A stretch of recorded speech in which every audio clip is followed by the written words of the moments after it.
This is read with permission of HarperCollins Christian Publishing. The warrior leader. Joshua and the Battle of Jericho, from Joshua chapter 3 and 6. After Moses died, God gave his people a new leader. His name was Joshua, which means the Lord saves. Joshua is going to lead God's people into the special land God had promised to give them. By this time, God's people had been wandering around in the baking desert for 40 years. So you can imagine how sick they were of sand and anything yellow and tense and walking and being hot.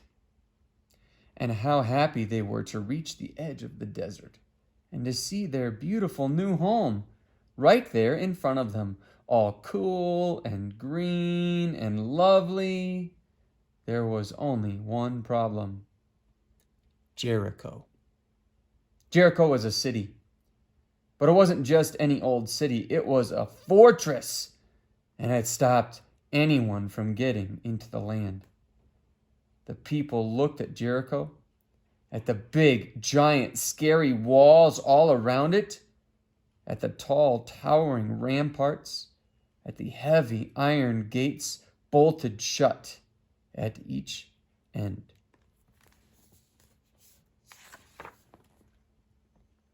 What would they do? No one knew. But God knew. And God told Joshua what to do. But Joshua must have looked surprised because it was a very odd battle plan indeed, as we'll soon find out. Then God made his people a promise. I will always be with you. I will never, ever leave you. If you do what I say, your lives in the new land will be happy and everything will go well. So Joshua gathered his army together. They had their swords and spears and shields. They were ready to fight. But the plan wasn't about fighting.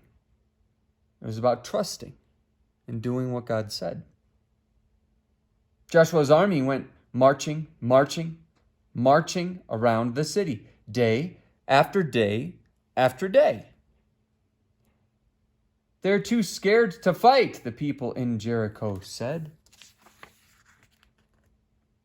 But they were wrong. God's people weren't scared. They were waiting for God to tell them what to do next. On the seventh day, God told his people to march around the city not once, but 7 times. Then God told everyone to make as much noise as they could. Has anyone ever told you to make as much noise as you possibly can? Well, imagine that noise. Add 39,999 other people and making that noise, and you get the idea. Ear-splitting. And as it turned out, stone-splitting too. Because the huge, strong walls of Jericho just crumbled to the ground, as if they were made of sand. Jericho vanished in a great cloud of dust. So it was that God's people entered their new home. They didn't have to fight to get in. They only had to walk. Joshua said, God has brought you safely here. Now, will you do what he says? Everyone said, we promise.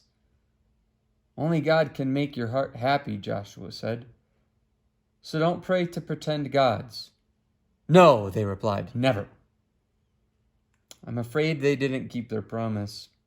They didn't do what God said, and many years later, just as God warned them, things would go badly for God's people. They would lose their home.